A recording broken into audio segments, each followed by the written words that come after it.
옵션 만기일에다가 설 연휴 전날 딱 두 개가 겹치면서 우리 증시 변동성이 굉장히 크지 않을까 우려했던 것과는 달리 전문가님 뭐 아까도 설명을 하셨지만 그다지 뭐 변동성이 크게 나오지는 않는다라고 설명을 하셨습니다. 근데 또 요즘 우리 시장이 참 재미가 없죠. 전문가님 뚜렷한 뭔가 방향성이 없어서 어떻게 네. 좀 봐야 될까요?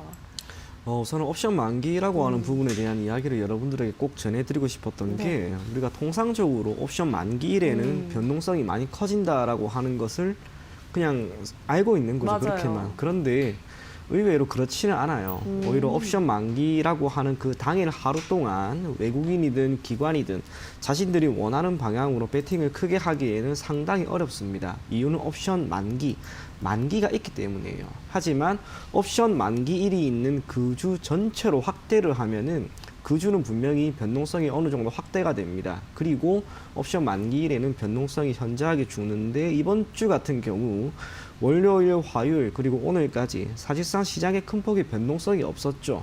그냥 자연스럽게 이렇게 흘러가는 것이고 동 구간에서의 수급적인 변화 또한 뚜렷하게 우리가 찾을 수가 없었기 때문에 본격적인 흐름은 설이 끝난 다음에 아마 나오지 않을까 그렇게 생각을 합니다. 다만 시장에 대해서 우리가 지금은 조금은 냉정할 필요가 있을 것 같아요. 지금 수급적으로 보게 되면 현물은 개인과 기관이 싸우고 있고 이 선물 쪽에서는 외국인이 어떻게 포지션을 잡는지에 따라서 시장 방향성이 분명 결정이 되는 것 같습니다.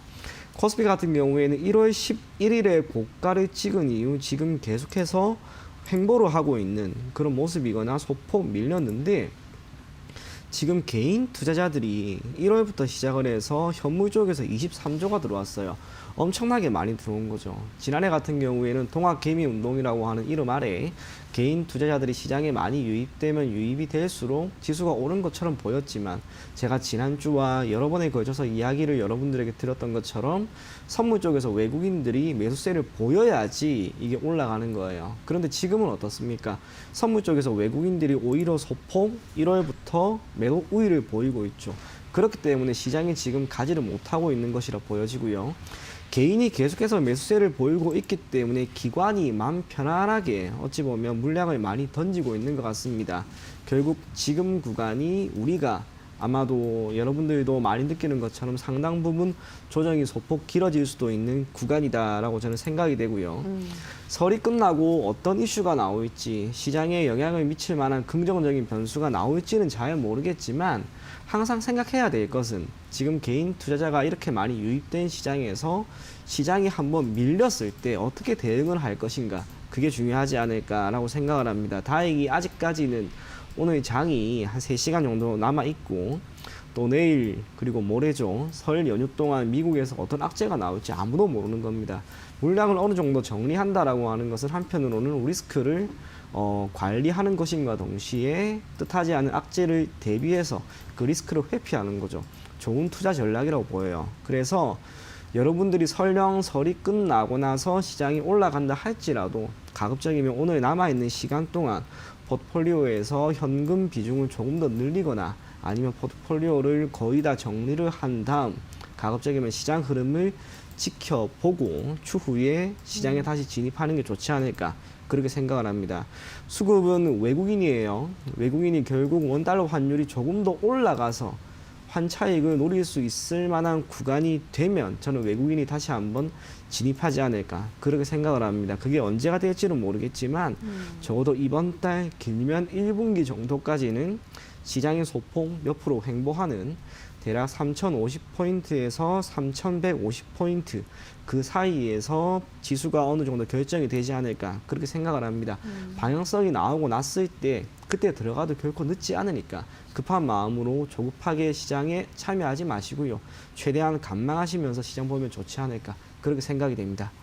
네, 알겠습니다. 짧으면 한 달, 좀 뭐 길면 1분기 정도까지는 우리 시장 이러한 지루한 횡보세를 이어갈 수 있다라고 설명을 하셨네요. 그래서 좀 관망하는 자세를 취하는 게 좋겠다라고 하셨고 무리하게 배수를 따라가지 마시라는 설명까지 전해드렸습니다. 우리 시장 딱히 조금 강하게 오를 만한 모멘텀이 지금 부재한 상황이라는 점 참고를 하셔야 될 것 같습니다.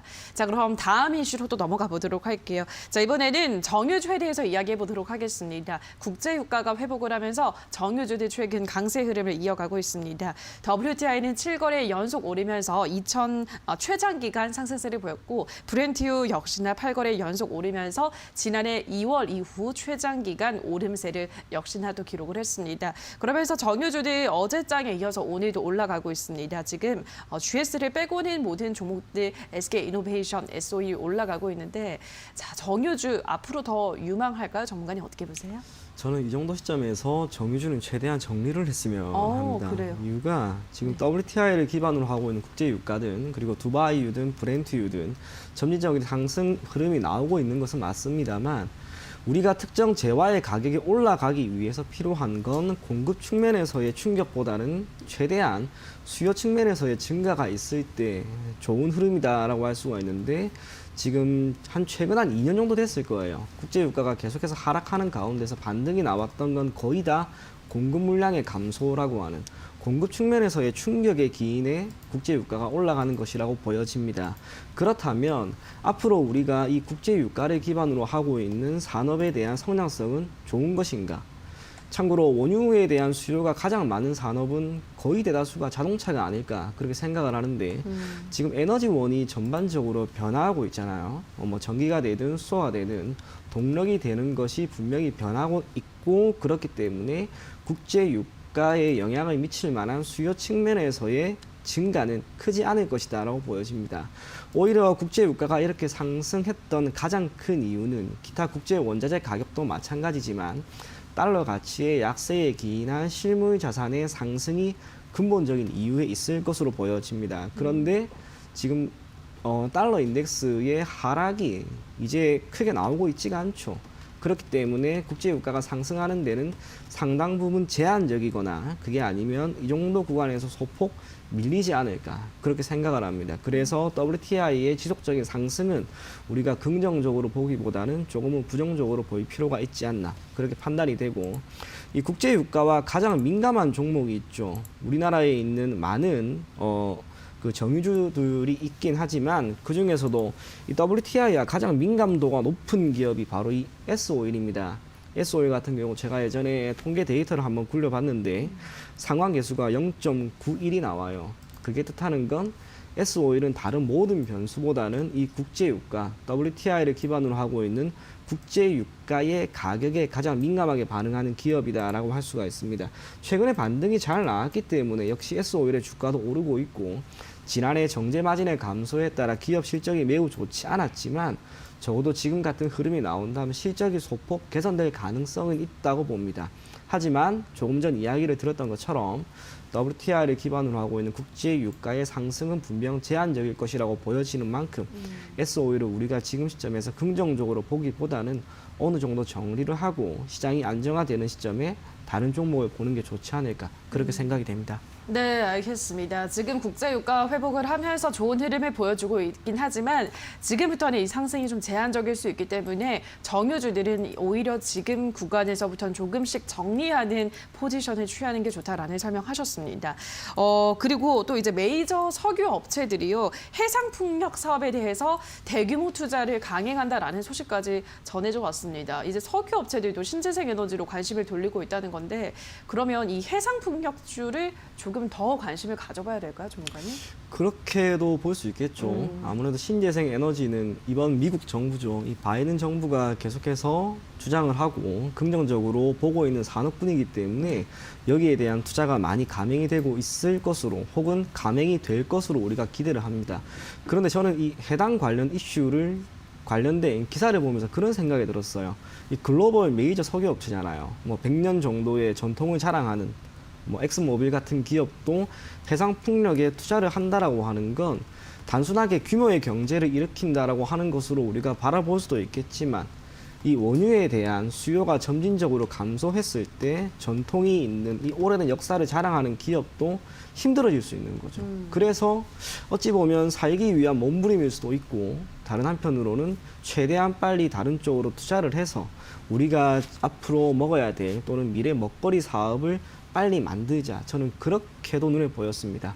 결과는 상당히 긴 시간 뒤에 나오겠지만 적어도 이렇게 해상 풍력에 대한 투자를 하는 것을 부정적으로 볼 필요는 없는 것만큼 관련된 기업들 여러분들이 조금씩 눈여겨보면 좋지 않을까 그렇게 생각이 됩니다. 네, 알겠습니다. 일단 전 세계적으로 신재생 에너지 중에서 풍력주에 대한 관심 계속 늘고 있는 것 같습니다. 계속 지켜보셔야 될 것 같네요. 자, 여기까지 오늘 우리 시장 흐름 또 정유주까지 새빨간 이슈들 함께 이야기 나눠봤습니다. 오늘은 희망투자연구소 이청원 전문가와 함께했습니다. 전문가님 고맙습니다. 네, 감사합니다.